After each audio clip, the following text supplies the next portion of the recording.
This was very interesting. A third of people have had sex with an ex, and 20% of people have done it more than once. Heck yeah.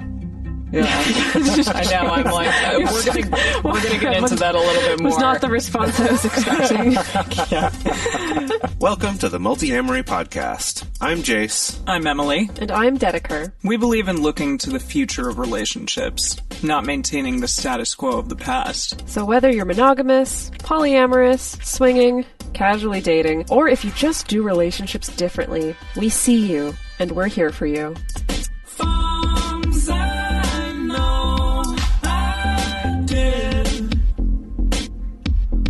Forcing me to form myself to fit. On this episode of the Multiamory podcast, we're talking about decoupling with intention. It has been quite a while since we've had an exclusively breakup-focused episode, and right now, as the world continues to be ever-changing and unpredictable, so are our relationships. And so today we're going to discuss intentionally breaking up, separating, de-escalating, whatever you want to call it. We're going to talk about what steps might need to be taken to transition your life out of that relationship in a healthy way, how the transition may affect your other relationships if you have those, and the pros and cons and maybe some ways to evaluate the merits of trying to stay friends or not after a breakup. So I feel like we're coming full circle today a little bit. Like, back in March, April, we had an episode talking about how to intentionally live with a partner if you're sort of thrust into a partnered situation. Right. And now that things are kind of changing, not necessarily in every part of the world are things getting better with the coronavirus, but in some parts they are, and perhaps people are starting to leave the relationships that they got into during this time.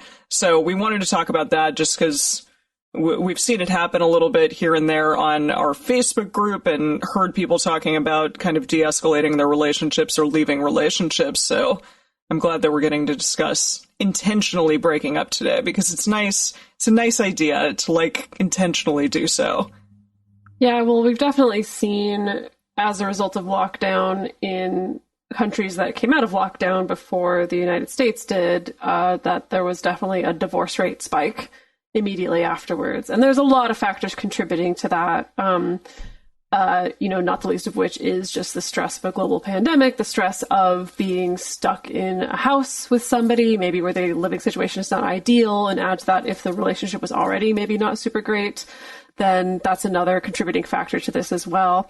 And I have been noticing on the Facebook group as well, I feel like I have been seeing more people asking also about de-escalations or changing the status of a relationship. Maybe it's not a full-on decoupling, but just kind of renegotiating what this relationship is between the two of us, what role it's going to play, how we're going to live in each other's lives, things like that. So it definitely seems like a topic that's on people's minds right now. And hard to do with some intentionality sometimes. Definitely. Yeah, I still think probably the best decoupling experience that I have ever had was with you, Jase. Even though, that's not to say that it wasn't challenging, because it definitely was. But I think we tried to do it with intention, and we tried to do it with, love and care for one another. And then it's evolved into this like great friendship with the two of you that means the world to me. And I think that doesn't happen every day. So hopefully we're kind of good at talking about this because we've done it well. Yeah, I will say that one I would agree with you as far as longer term relationships, because we'd been together for 6 or 7 years? 6 years at the time? Do you remember how long? You're better with dates than I am. Yes, no, like 4.5, 4.5, Jase. okay. Yeah, you've been with Dedeker for 7 years. Right.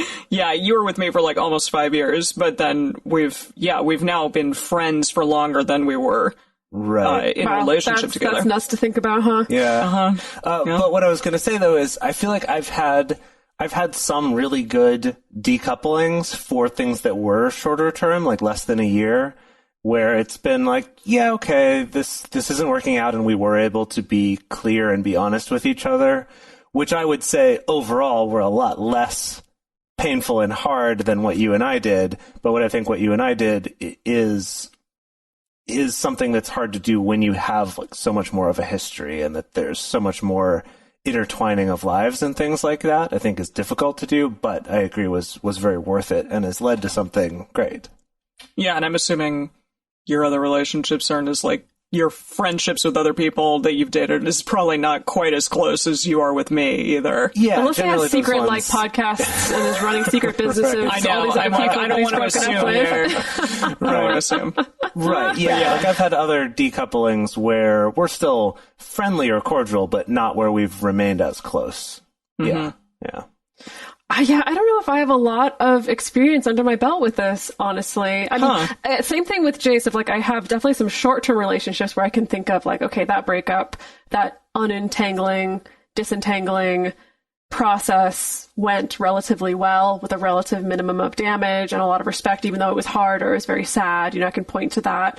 I don't think I have an experience like the two of you have of a big, long-term, very serious relationship, you know, decoupling or de-escalating in a way that felt good and where I still had like a really intimate friendship with the person. I've had like some serious relationships end and really just needing to take time away, you know, a long time away, and then I could become friends with the person. But I don't think I've really been through this like very conscious uncoupling process. And speaking of conscious uncoupling, I think most people will maybe know that term from the book that is called Conscious Uncoupling. It was written by Catherine Woodward Thomas in 2009.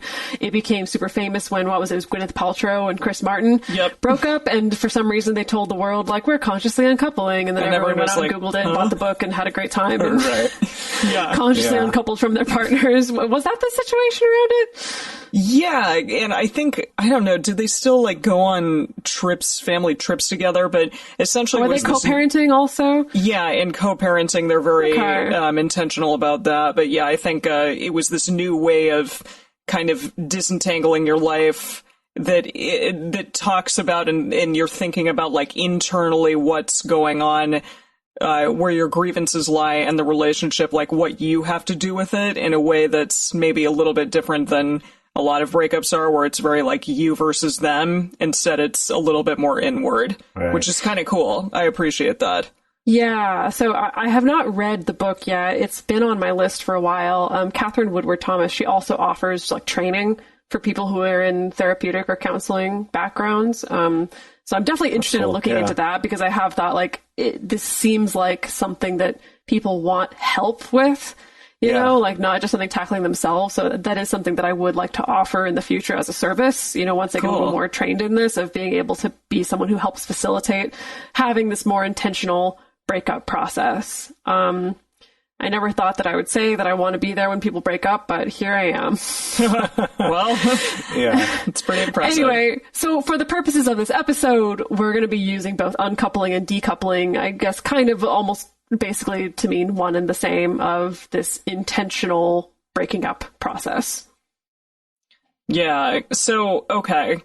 Do we have, we talked about the big one between me and Jase, do we have any stories of uncoupling that were, like, not good between partners? Oh, yeah, plenty. How long we want to record this podcast episode for, huh? You want to just do like a marathon 5-hour episode? You want to hear all the ins and outs? Oh boy, but not all of them, but like the first one that comes to your mind. Well, okay, Can I actually start with a good story? Oh, sure, please. Because I feel like I got more bad stories than good ones, honestly. More times that I decoupled poorly than when it happened really well. When I think about the times when someone has broken up with me, or I've disentangled my life from someone's in a way that, like I was saying, felt really sad, but also didn't feel like it caused extra damage, I think the through line that I can see is just like a lot of honesty from both sides. You know, because I think that what can happen is, and maybe long-term relationships are more prone to this, but like resentments or things that you're unhappy with or things that you wish were different in the relationship, that sometimes out of fear or out of whatever various reasons we can choose to not express those things to a partner and just kind of hang on to them and stew on them or hope that they change on their own or whatever until someday it gets just like too unbearable.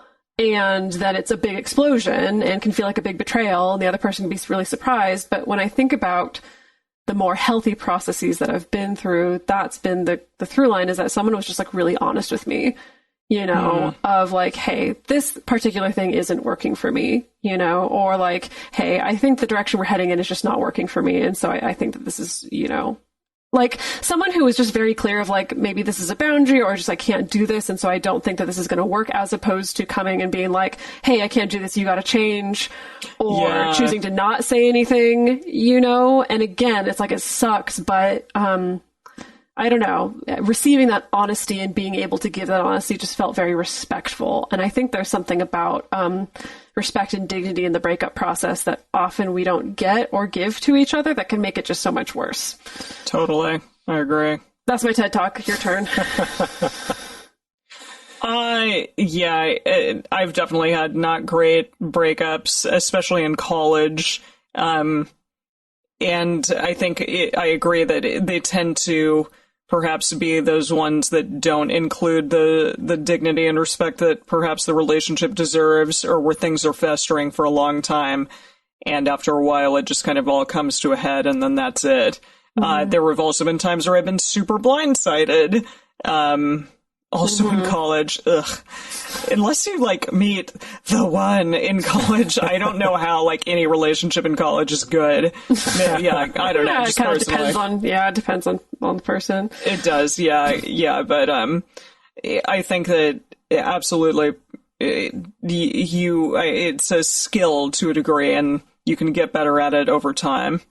Yeah, and what's coming up for me in this question about bad breakups is, you know, sure, there have been bad ones where one person or the other is mean or feels blindsided or something. But what comes to mind for me is specifically a breakup that I had several years ago now, but that was a very serious relationship. We were engaged, and we ended up breaking up. And it was one that I think was it was respectful. I think there was a lot of love there that still happened through it. And yet my experience of it was pretty bad, because I just think that I kind of maturity wise, or maybe self-awareness wise, or something wasn't quite there yet to be able to like, you took it personally, or?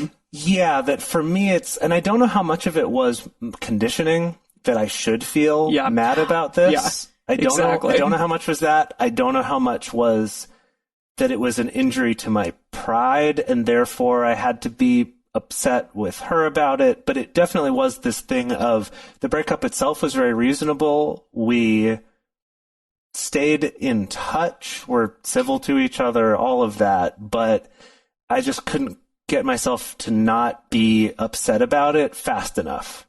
You know, a couple of years later, I wasn't at all, but by then our relationship had drifted apart to the point where we don't even really stay in touch. I think we're still Facebook friends, and I'll see her stuff sometimes, but it's not like we're not as in touch as I think we could have been if I'd been able to kind of understand that a little better and let a little bit of my pride out of the way, and maybe just had a little more maturity at the time. Well, we're really not given any models for how a relationship ending could turn out well. No. Or That's turn true. out with that dignity, respect, or minimum of damage. Like, really, I can't think of an example in our media. I can think of an example now in my adult life of other adult friends, but like when I was growing up, I can't think of an example of seeing adults do that. Like, we really don't. I mean, what about Chris Martin and Gwyneth Paltrow? We just talked about that. Maybe that some marriages breaking up, or like, I think of Demi Moore and what's his face? Ashton Kutcher? No, the other one. Oh. Because Ashton Kutcher's now with Mila Kunis. The other Ashton Kutcher. Bruce Willis. Oh, right, and right. Yeah, they still like go on family trips together, even though they're not romantically involved. That's something I actually have for a long time felt like a lot of those celebrity relationships that we're aware of. I think actually a lot more of those end very civilly than we're aware of, because no matter how civil it is, and in all their statements and all the evidence you see, the tabloids still are going to make it seem like a disaster. And we see those when we're in the checkout at the grocery store, right? So you're kind of constantly being exposed to this like, oh, I guess it is actually terrible. And I bet actually a lot more of those than we realize are amicable and respectful. Yeah, maybe. According to the news, I mean, Demi Moore and Bruce Willis have also chosen to lock down together. Actually. Wow. Yeah, even though clearly like still exes, but still being co-parents. I love it. I think it's interesting. It's awesome. Yeah. So Dedeker, you were totally wrong. There's tons of great examples. Well, okay, I'm sorry. I did not grow up with Bruce Willis or Gwyneth Paltrow as like my best friends. So Yeah. Okay. It's true. Amongst our friend groups, probably not as many good examples. Yeah. All right, so as we get into this, we're going to talk about some statistics about breakups and exes. Just real quick, go through this. Number one is that 2017 CDC data says that around 40% of marriages end in divorce. Those numbers get tossed around between 40 and 50, but basically it is very high. It's incredibly likely that that's going to happen. So I think it's something worth being aware of and not treating like some forbidden thing we can't talk about. Yeah, and I saw in various articles that the average monogamous person has 5 major relationships before they get married. And so it's just something to think about, that maybe getting good at breaking up is probably a good thing to start being able to do. Yeah, just because you're going to probably be breaking up with some people in your life, most likely, unless you meet the love of your life in high school and that's it, and you never break up. Yeah, you're probably going to need to get good at it. And I've also, experts in interviews talked about the fact that, like, sometimes when you're polyamorous, it's just like a numbers game. Like, you're going to have more breakups because you're dating more people. Yeah. Right. Absolutely. That's just going to happen. Absolutely. So, 2013, there was a study in couple family psychology that said the most commonly reported major contributors to divorce were lack of commitment, infidelity, and conflict or arguing. And then the most common final straw reasons were also infidelity, domestic violence, and substance abuse. Right. So we're kind of getting these two different levels of like, it sounds like the most common kind of overtime situation. Well, all of these can be overtime, I suppose, but it's interesting that they distinguish with like the quote unquote final straw reasons for people leaving. Right. It's interesting. I also feel like that's very different from other statistics I've seen that talk more about it being, probably also conflict and arguing being part of it, but that, money is the one that always comes up as a major cause of but divorce. That's like a topic. Yeah, you're right. I guess it's something that causes the distress that eventually draws them to infidelity or arguing. Right. Yeah. Yeah, potentially, yeah. Your Tango also conducted a poll of 1,000 people about breakups, and they found that people still tend to care a lot about the person that they have left, which really shouldn't be that surprising. I do think that in a lot of breakups, the love or affection or connection that's there is often not the problem. I also think it's interesting to clarify this, that care a lot about doesn't necessarily mean, I love this person, they're so great, but I think about them a lot. I think about them, I am careful of them. I am do you know what I mean? I care about what's happening. Yeah. I think that's a distinction worth them. making, that this isn't clear which type of caring it is. Yeah, so they found the majority of people remain emotionally attached to their exes, but are not necessarily friends with them still. And they determined this by asking things like, do you still think about your exes? Do you still look them up on Facebook? Or do you check in with them or check in on them on other forms of social media? This was very interesting. 1/3 of people have had sex with an ex, and 20% of people have done it more than once. Heck yeah. Yeah, I know. I'm like, we're gonna get into that a little bit more. Was not the response I was expecting. Yeah. A study in the Journal of Archives of Sexual Behavior surveyed 125 undergraduates, and they found that 2/3 of the participants have been in a friends with benefits type relationship, and that 36% were currently in one. So that's a lot of people. Yeah, it's a common thing. We talked about Definitely that way back on another episode about friends with we benefits. talked about it on our Google Talks, I think, too. Oh, okay. Maybe, yeah. That exact statistic. And then a University of Kansas study found that 60% of people remain friends with their exes. That's interesting. That sounds high. High, I know. If it's self-reporting, though, I suppose It's like, oh yeah, we're still friends, but maybe you only But it's like, what does friends mean? talk once every few years. But I guess I have some friends that I would call friends that we do that too. So, all right. There you Right. go. And also out of the University of Kansas, a grad student, Rebecca Griffith, found that the reasoning behind staying friends with an ex include things like security, not wanting to lose the ex's emotional support, or practical reasons like having to worry about finances, manage finances together, or dealing with co-parenting or having a shared friend group. It includes just wanting to remain civil and kind and hopefully soften the blow of the breakup. And it also includes, some people still having romantic feelings for the ex or keeping them kind of in your sphere in case something better doesn't come along, which sounds kind of nefarious, but hey, we're human beings and we do that kind of stuff sometimes. Yeah, for sure. So we're going to discuss a couple things to think about before you actually commit to breaking up with someone, and then talk about how to break up with someone well, and then some stuff that might happen while you're in the midst of a breakup, and finally transitions that can happen once you are finally broken up. So lots to discuss here. And before you break up with someone, or if you feel like, hey, this is possibly coming, I feel like my partner and I are not really jiving here, we're not doing as well as we possibly can be, there are a couple things to think about. So, poly.land, which is Paige Turner's site. It's really great. I highly recommend checking it out. There are so many amazing articles on there. But she had an article discussing breakups with your partner and speaking about how you want to be broken up with at the beginning of a relationship. This is really interesting to me because it tends to kind of set the scene like, okay, we think that maybe this is going to happen at some point.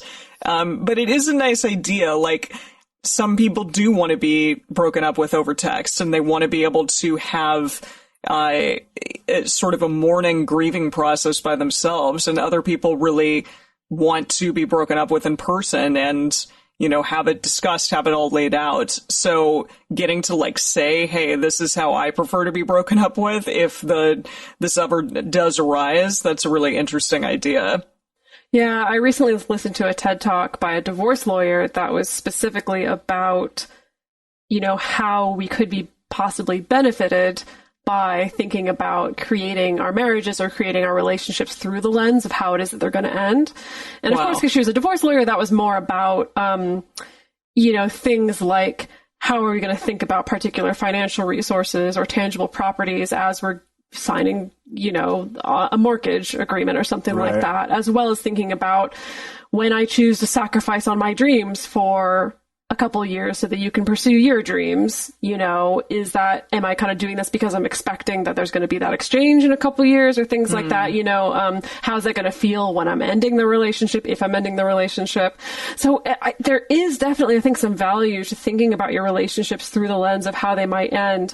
It just seems like a hard thing to put into practice because when do you have that conversation with somebody? Yeah, I mean, she's essentially saying really, really towards the beginning of a relationship. Mm-hmm. But again, it is that intentionality, which seems like something that we all should be doing a lot right now in any capacity with any type of relationship.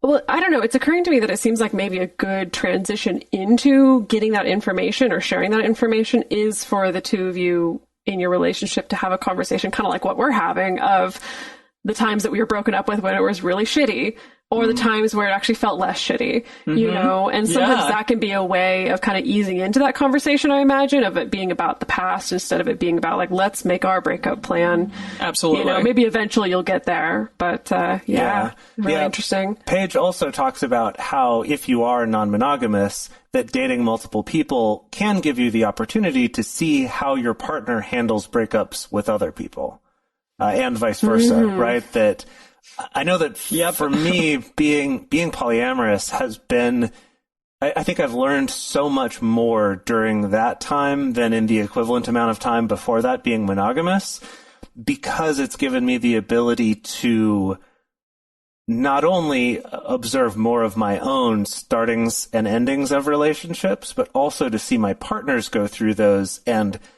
when someone you're close to is going through a breakup or getting into a relationship, you're kind of able to see more of the details of that than you would with someone who's just more of a casual friend or something like that. So I definitely found that that's another good way. So I agree with what Paige is saying here, that can give you some clues to see how they handle breakups, what they react well to and what they don't.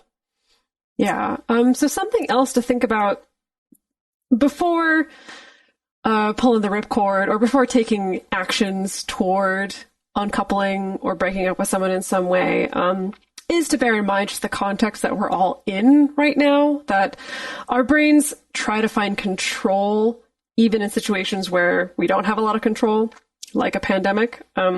So our brains have this defense mechanism known as displacement that helps us try to gain a better sense of control over the world. So as in, we can displace or project emotions that we have naturally arising from the state of the world, like frustration or anxiety or annoyance or a loss of control or safety.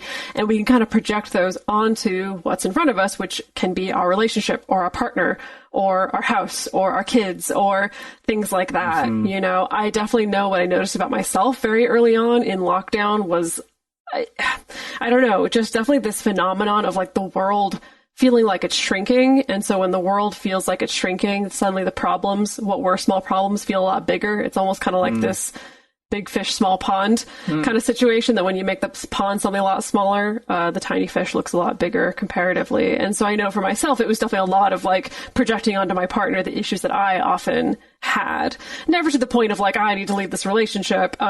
But that's definitely something that I was really subject to as well. And so I think this is just to let you know, like, it's okay to take a pause and take a minute to kind of check yourself, you know, check if any irritability or frustration or feeling out of control is occurring really because of your partner or the relationship, or if it's related to bigger things as well.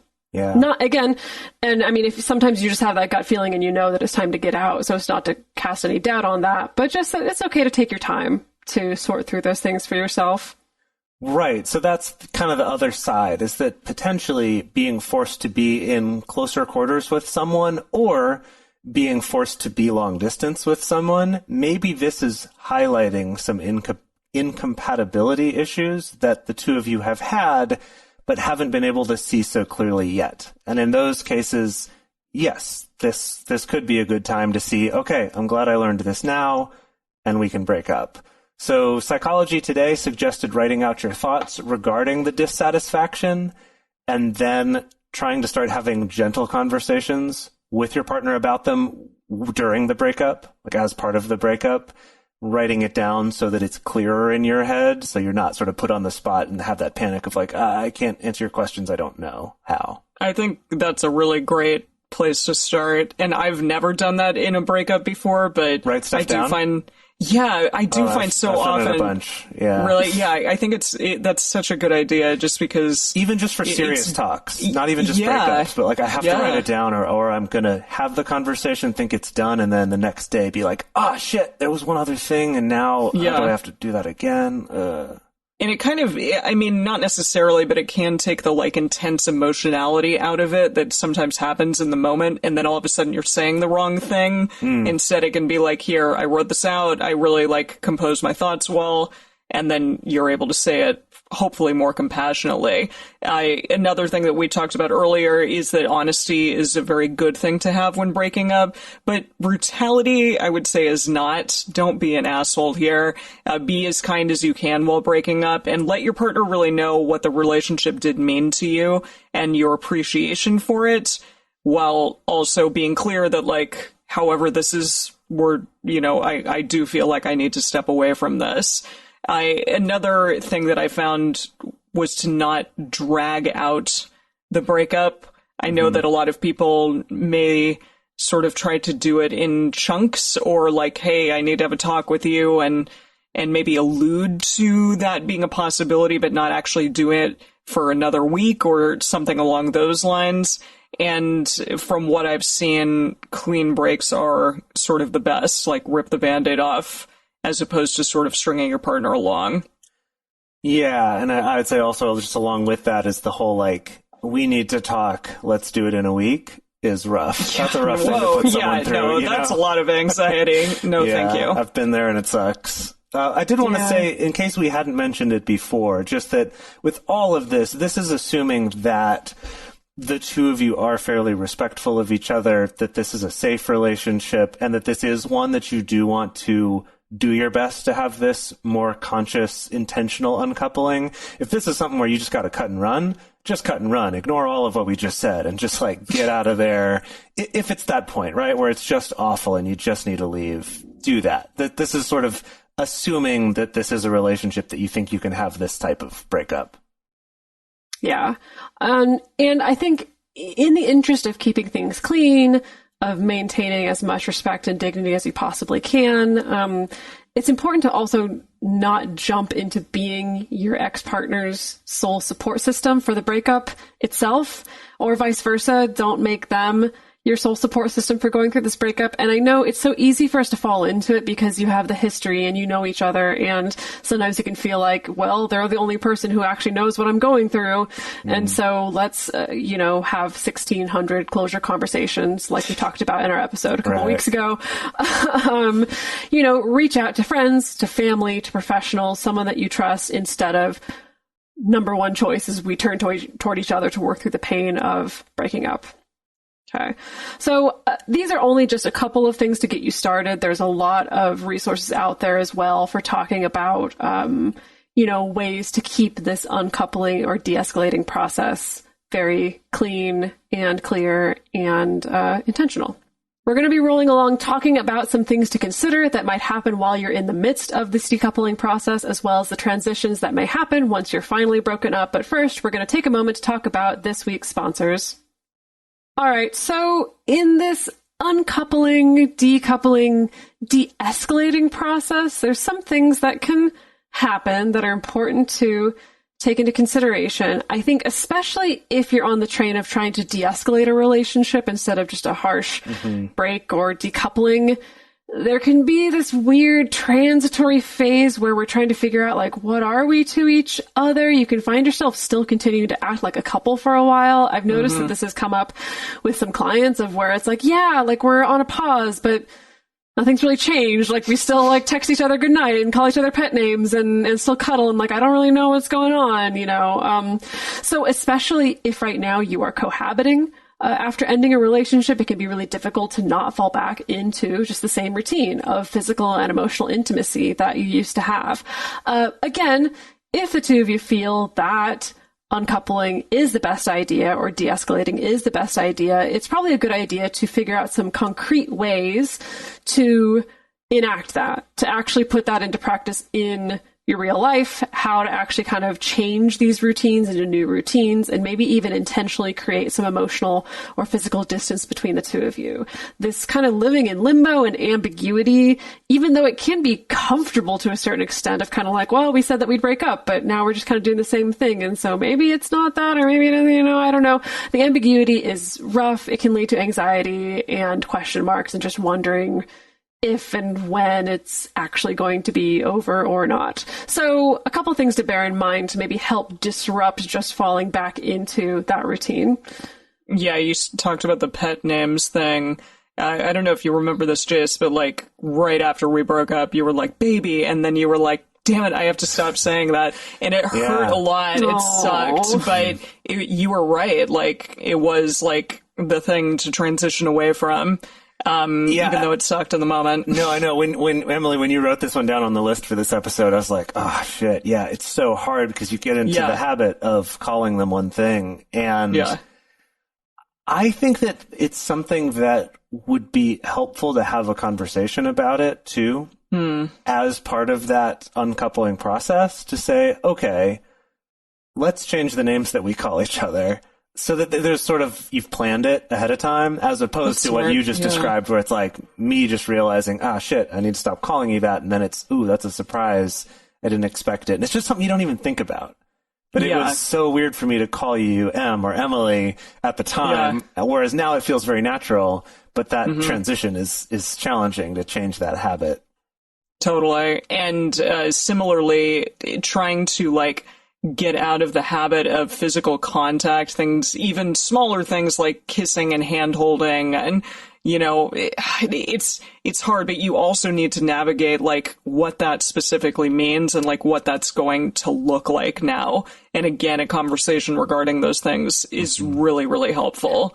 And I think especially with de-escalating, where it's like, well, maybe we're not totally throwing away all the normal trappings of like romantic or sexual connection, but being very clear on like what is and isn't on the table in your relationship. And also being honest with yourself of like, can I have sex with this person while excluding X, Y, and Z? Or is that going to be too difficult for me? And sometimes when you're in the midst of transition, it's hard to be honest in that way with yourself. I was just going to say, I think this is one that you can have multiple conversations about. Yeah, because it could change over time. Right, and it can be a quick check-in of just, hey, let's have another check-in again in a week about how we're feeling about the names we're calling each other and our physical contact or what we're doing together.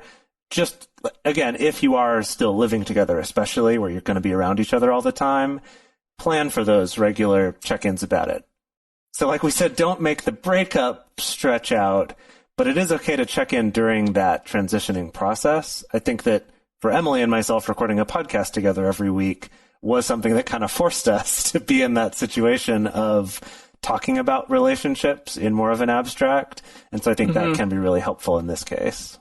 Yeah, so just, create a podcast with your ex, and you'll be fine. No problem. Which Jase has secretly been doing this entire time with every single ex, is just going on to create secret podcasts. I have so many podcasts you don't know Wouldn't about. Wouldn't that be ridiculous, Dedeker? Jeez. It's the only coping mechanism he knows. I know. Good God. And another thing is to maybe don't attend events together, like as each other's plus one or plus whatever.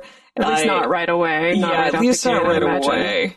Yeah, give each other like some space and time. Yeah. One of the articles that I read discussed going to a wedding and that like they had booked going, to a beautiful hotel and stuff together, and then they broke up before the wedding, and she decided, hey, I'm not going to go because you're the best man, and I'm going to give you that week and that weekend as opposed to me going and you being reminded of the fact that we just broke up. So right. I think that is another good way to like be respectful and create a little bit of distance during this sort of tumultuous time.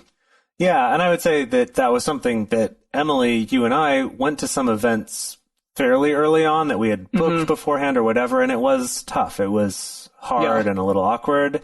And then at about how long was it? 6 month mark. Yeah. We went to something together that we had booked, and then it was finally like, oh, this is fine now. But in that interim, it was hard, and it was better for us to just kind of have some space to reestablish how we are and who we are. Yeah.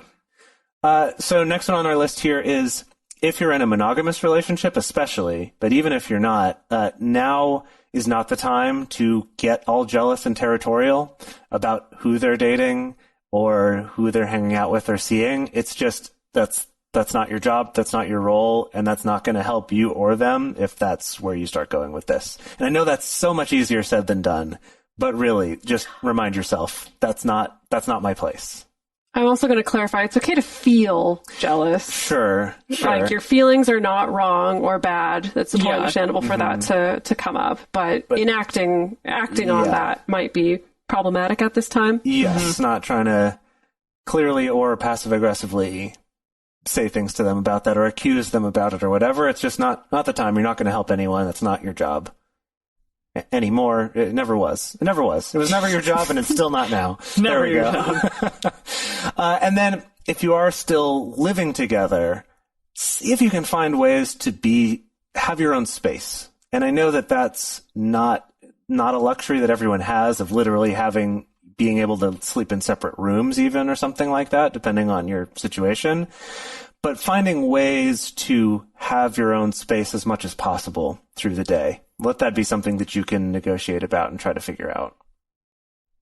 And if you're still falling into these patterns, you're still carrying on like a couple, it is okay to ask yourselves, okay, are we actually broken up? Is this something we really want? Is it the best decision for us or not? This can be a cue of like, okay, we need to have just a more serious check-in conversation about this. And sometimes you do find that, at least I've definitely witnessed that sometimes once the task of needing to save the relationship is off the table, that sometimes you can have much more honest conversations with people once that pressure is off. Like all the time I see it with clients of like, if they finally break up with someone and then for the first time they can finally just have an honest conversation about how they're really feeling. And then sometimes that prompts getting back together, or sometimes it just prompts being much more clear of like what they need in order to actually kind of uncouple more effectively. But yeah, that could be a cue that like maybe we just need to have a more specific check-in about this. Yeah. Yeah. So this breakup, this uncoupling, this transitional phase, it can be tough on the other people in your life as well. It's not just affecting like the two people that are going through it, but also other partners, friends, family. I know that I am notorious for talking about my ex with like my mom over and over again for like months. And my mom has just eventually been like, okay, we're not, like, you're done now. Right. Like, we're not going to do this anymore. So maybe understand, at least have it in the back of your head, that this can be a challenging time for everyone involved. So if you are feeling a lot of negative energy, negative emotions, try your best. And it's understandable if you do a bit. And even if you have like an evening where, hey, I just got to get it all out on the table, but try not to bring this like uber negative energy into your other relationships, especially if you're non-monogamous, but your friends, your family, any of the above. Yeah. And again, I mean, not that anyone's expecting you to just keep these things totally compartmentalized, but I think it's more along the lines of like taking this out on other partners. Right, You know, like of course, you can there's going to be seek some ripple. Yeah, like seek support, Yeah. but don't take it out on them. I think maybe that's the distinction to make. Yeah. Another thing to bear in mind if you're non-monogamous is that your existing partner or partners, they're also losing a connection in some way as well. They're losing a metamor, essentially. Or this could be also your friend who could be just in an awkward position because they're also close to the person that you broke up with. And so your friend or your partner, they could be inclined to take your side. They could be inclined to not take your side. They may want to totally stay out of it. And so it's just really important for everyone to be aware of boundaries around about what it is that they need, boundaries around allowing people to kind of maintain appropriate relationships of what they need and things like that. That's kind of dependent on what your situation is, of like how comfortable or how accessible it feels for like your partner to still be friends with their metamor or whatever. Or you may break up and your partner's just like overjoyed because they hated that metamor. That happens too. That's true. That's true. So like Emily was saying about don't take it out on the people close to you. Also, try not to make it the only thing you ever talk about for weeks on end. I've definitely done that. Allow time for those people who are close to you to console you. And absolutely lean on them for support. Having a support network is huge. It's important for dealing with any kind of grief. So yes, absolutely take advantage of that. But also be sure that you are being a good friend/partner/family member who's also there for them. And you're invested in your time with them, whether that's your date time with them or it's family time or just hanging out with your friends. And you could go back and listen to episode 284, where we talked about transitioning between different parts of your life. That in this, like transitioning from the I need support, I'm upset, I'm grieving, to okay, now I'm in the zone for hanging out with my friend or being on this date. Yeah. And it's also possible that it may not be difficult for you to transition between, dealing with the pain and grief of dealing with this breakup and then shifting gears when you're with another partner or with a particular partner. And remember that grieving in general is different for everybody. And for some people, it's easier to make those seamless transitions.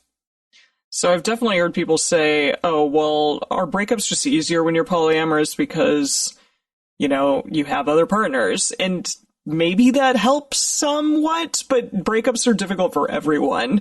And really just like having a good support network is super vital for dealing with any grieving process. So if you are monogamous or polyamorous, having others help you and support you during this time, it's really imperative. So definitely, if you're going through some stuff, if you're having a rough time, find some support. Don't make it your ex. but there hopefully are a lot of other people around you who can help you out during this time. All right, so then we can talk about the age-old question of how do you friend with X after uncouple? How indeed. How indeed do you? Can you friend? Should you friend? Will you friend? When will you friend? These are the important questions. Of course, lots of opinions floating around out there. Definitely heard some people say it's totally inappropriate to be friends with an ex, or people say they just have no desire whatsoever to be friendly with an ex. I've definitely been there for sure.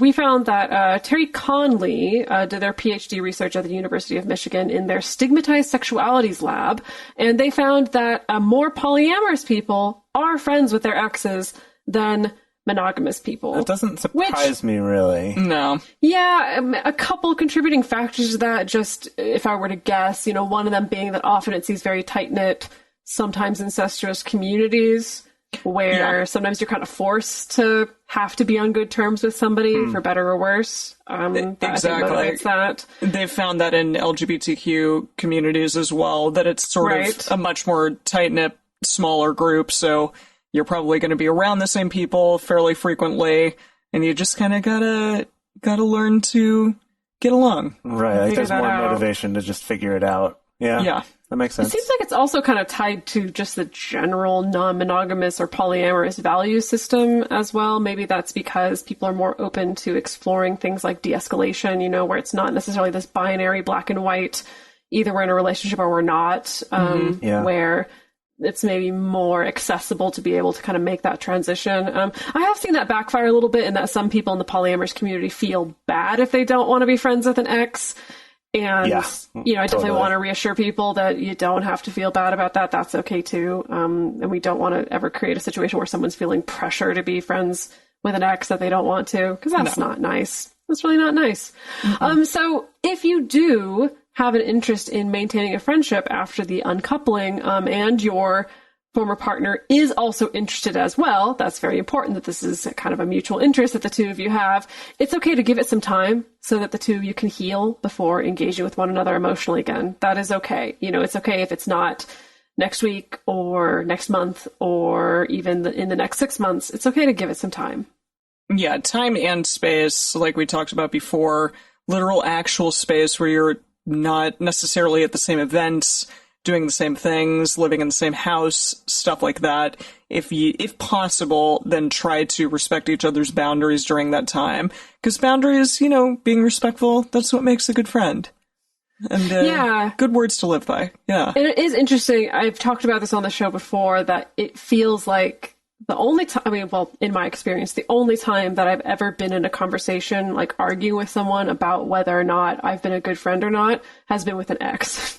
Like with my friends, I don't really get into those kind of arguments. It's usually when I've tried to become friends with an ex a little too soon, that then we can kind of get in the weeds of like, oh, well, a friend wouldn't do this, or a friend wouldn't say no to my plans with this, things like that. And so I think a good litmus test, especially if you're plugged into the non-monogamous scene, is like if you feel like you really can bring that kind of more relationship anarchy approach to it, of like, I can treat this person as a friend the way that I treat all my other friends, that means like a minimum of possessiveness, and the way that we negotiate time together is different, then maybe that's a sign that it's time to be friends again. If that feels difficult for you, that's not a bad thing, but maybe it's okay to just give it more time and space. I would say on that same vein, with thinking about sort of the relationship anarchy idea of each relationship is custom made rather than just slapping one label on it and then everything about that should apply, is that the label friend covers a huge range of things, right? There's people I refer to as friend who we maybe talk once every couple years.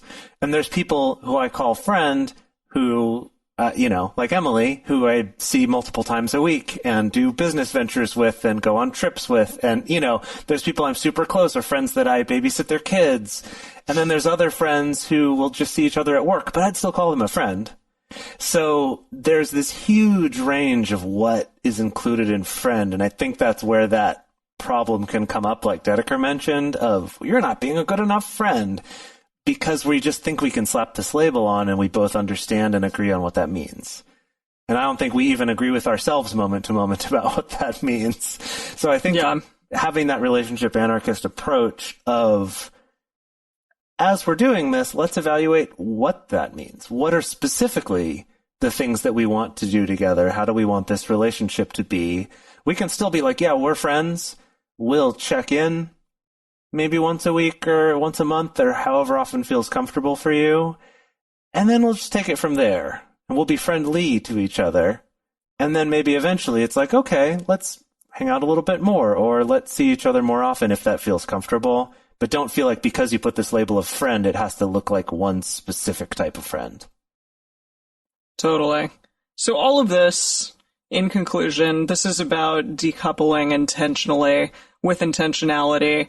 And part of doing that, I think, sometimes is having outside perspective, someone who is not specifically like in your corner, but who has an objective viewpoint regarding all of this. And if you can, I definitely highly recommend maybe seeing someone during this time if you aren't already. I know there's a lot of like great resources right now. Most online things, or most things, are being done online. Like by seeing someone, you mean like a therapist or a counselor or something? Okay. Exactly. Or a coach. Yeah, or a coach or someone. And I mean, Dedeker, you always do all your stuff online. But yeah, and even like BetterHelp, and there are a bunch of different apps out there for doing fairly reasonably priced therapy. Just because I know from my own personal doing things maybe without intentionality and just talking everyone's ear off around me about my exes, that can be challenging over time for them. And it's nice to be able to have that that perspective from somebody else. So if you can, I definitely highly recommend it. So we are going to move into our bonus episode for our patrons and talk about friends with benefits, because sometimes your exes turn into a kind of comet relationship, like someone who you come back to in a sexy way. And so we're going to talk about that, because there's, some like stigmatized, mean stuff about that from some people. And then it's actually really quite common. More common than you think, as we talked about before. Yeah, I guess not just friends with benefits, but talking about just sex with your ex in general, too, and the pros and cons of that, and some of the different opinions and different things people have found about that. Yeah, kind of the whole sex-related thing when it comes to this ex person. Yeah, exactly. This ex-person. I love it. So, yeah, we want to hear about your breakup stories. Has it happened recently to you? Did you try to decouple with intentionality? Did it go horribly? We want to hear about that. So the best place to share your thoughts with other listeners is on this episode's discussion thread in our private Facebook group or Discord chat. You can get access to these groups and join our exclusive community by going to patreon.com/multiamory. In addition, you can share with us publicly on Twitter, Facebook, or Instagram, and you can email us at info@multiamory.com. Multiamory is created and produced by Jase, Lindgren, Dedeker, Winston, and me, Emily Matlack. Our episodes are edited by Mauricio Balvanera. Our social media wizard is Will McMillan. Our production assistants are Rachel Shennework and Carson Collins. Our theme song is Forms I Know I Did by Josh and Anand from the Fractal Cave EP. And the full transcript is available on this episode's page on multiamory.com.